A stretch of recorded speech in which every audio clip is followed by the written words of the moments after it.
Jadi, hari ini kita akan bahas mengenai perdagangan internasional. Nah, di video kali ini kita akan bahas mengenai keuntungan perdagangan internasional. Hambatan perdagangan internasional. Peran WTO dalam perdagangan internasional. Dan juga peran WCO dalam perdagangan internasional. Pertama, kita akan bahas tentang keuntungan perdagangan internasional. Ada 3 keuntungan perdagangan internasional. Yang pertama, kebutuhan setiap negara terpenuhi. Kedua, perolehan devisa negara meningkat. Ketiga, spesialisasi produk dan mendorong kegiatan ekonomi serta menjalin hubungan antar negara. Setiap negara pasti mempunyai kebutuhannya masing-masing. Dengan adanya perdagangan internasional, maka kebutuhan tersebut dapat dipenuhi, sehingga menciptakan keselarasan antara negara dengan saling memenuhi kebutuhan. Berikutnya, peningkatan devisa negara. Dengan perdagangan internasional, devisa suatu negara dapat mengalami peningkatan yang amat optimal. Keuntungan dari peningkatan ini antara lain, mempermudah pengadaan barang dari luar negeri atau impor, membantu proses ekspor, dan membantu proses pembayaran utang luar negeri. Nah, jadi intinya, jika devisa suatu negara naik atau tinggi, negara tersebut dapat dibilang sebagai negara maju. Kemudian selanjutnya, spesialisasi produk. Apa itu spesialisasi produk? Spesialisasi produk adalah kegiatan di mana suatu negara mengkhususkan dirinya dalam pembuatan suatu produk. Jadi, dengan kegiatan spesialisasi produk suatu negara dapat mengembangkan dan fokus kepada bidang yang mereka produksi sehingga membantu perekonomian negara tersebut. Yang terakhir, ada mendorong kegiatan dan menjalin hubungan antara negara. Dengan adanya proses perdagangan internasional suatu negara dapat meminta bantuan ke negara melalui IPTEK. Perdagangan internasional membantu negara-negara untuk bekerja sama untuk mencapai hasil yang mereka inginkan, sehingga terciptalah hubungan yang baik antara dua negara. Setelah keuntungan, ada juga hambatan perdagangan internasional. Hambatan-hambatan tersebut adalah perbedaan mata uang, kebijakan yang berbeda setiap negara, perbedaan bahasa, dan biaya masuk yang tinggi.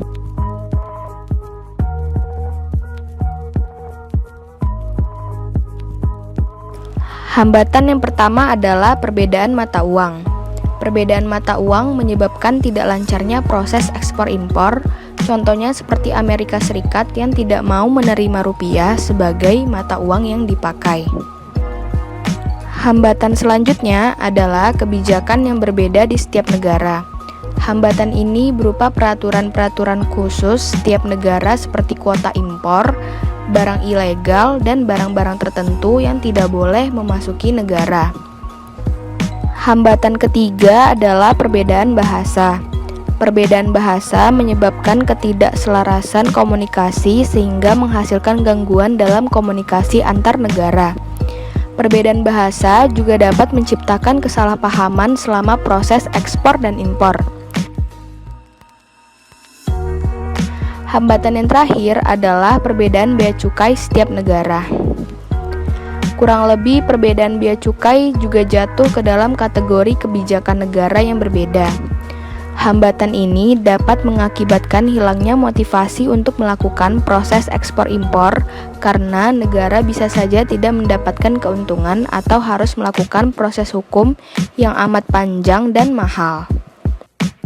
Topik terakhir adalah peran WTO dan WCO di perdagangan internasional. WTO dan WCO adalah lembaga perdagangan yang membantu dalam kasus perdagangan internasional. Yang pertama kita bahas adalah WTO atau World Trade Organization. Nah, WTO dibentuk pada tanggal 1 Januari 1995 di Jenewa, Swiss. Direkturnya sekarang adalah Roberto Azevedo. Selanjutnya yaitu WCO atau World Customs Organization. WCO ini dibentuk pada tanggal 26 Januari 1952 dan berpusat di Brussels, Belgium. Direkturnya WCO saat ini adalah Kunio Mikuria. WTO mempunyai peran menerapkan kebijakan dalam perdagangan internasional seperti non-diskriminatif dan transparan, mengurangi trade barriers, membantu pembangunan ekonomi, dan bekerja sama dengan lembaga perdagangan internasional lainnya. Kebijakan yang pertama adalah non-diskriminatif dan transparan. Nah, kebijakan tersebut itu berfungsi untuk mengendalikan arus perdagangan internasional tanpa adanya kejahatan atau kecurangan saat proses ekspor-impor itu berlangsung. Kebijakan tersebut mendorong kejujuran negara saat melakukan ekspor-impor. Kebijakan yang kedua adalah mengurangi trade barriers atau batasan perdagangan. Kebijakan tersebut mengakibatkan lebih terbukanya rute-rute perdagangan internasional dengan cara bermusyawarah antar negara untuk mencapai keinginan bersama yang dibutuhkan. Dengan terbukanya rute perdagangan, kegiatan ekspor-impor dapat dilakukan oleh negara manapun untuk negara manapun. Kebijakan ketiga adalah membantu pembangunan ekonomi. WTO membantu pembangunan ekonomi dunia dengan menjadikan dirinya median untuk negosiasi, untuk mendapatkan tujuan bersama. Dengan ini, dunia dapat melakukan kegiatan perdagangan internasional untuk membangun ekonomi negara mereka masing-masing. Kebijakan keempat adalah bekerja sama dengan lembaga perdagangan internasional. WTO melakukan ini dengan beberapa lembaga seperti Export and Import Commission House, Merchants Exporter and Importers, Manufacturers Export Agents, Export and Import Brokers. Dengan adanya hubungan antar lembaga yang dapat menghasilkan keselaraan kegiatan, perdagangan internasional WTO dapat menciptakan perdagangan internasional yang ideal untuk semua negara. Selanjutnya adalah peran WTO dalam perdagangan internasional.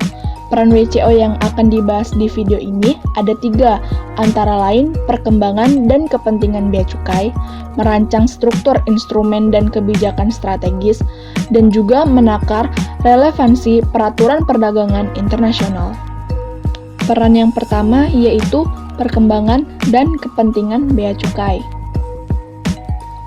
WTO berperan dalam mengupdate kepentingan peraturan setiap negara yang melakukan kegiatan perdagangan internasional, sehingga tidak ada peraturan yang melenceng atau tidak dipergunakan lagi. Peran yang kedua adalah merancang instrumen dan kebijakan strategis. Nah, peran ini menyangkut paut peran pertama, karena peran WTO adalah memastikan kegiatan perdagangan internasional tidak mendapat gangguan dengan merancang instrumen dan kebijakan strategis. WTO dapat membantu negara-negara dengan menciptakan kebijakan yang ideal untuk dua belah pihak. Dan peran terakhir adalah menakar relevansi peraturan perdagangan internasional.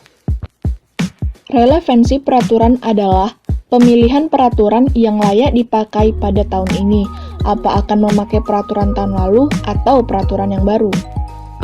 Peran WTO adalah menakar relevansi peraturan tersebut dengan menganalisis isi peraturan, apakah layak dipakai di negara tersebut atau tidak.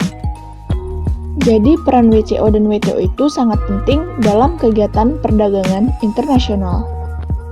Tanpa adanya WTO dan WCO, negara-negara mungkin saja masih dalam proses perkembangan karena tidak melakukan perdagangan internasional dengan negara lainnya.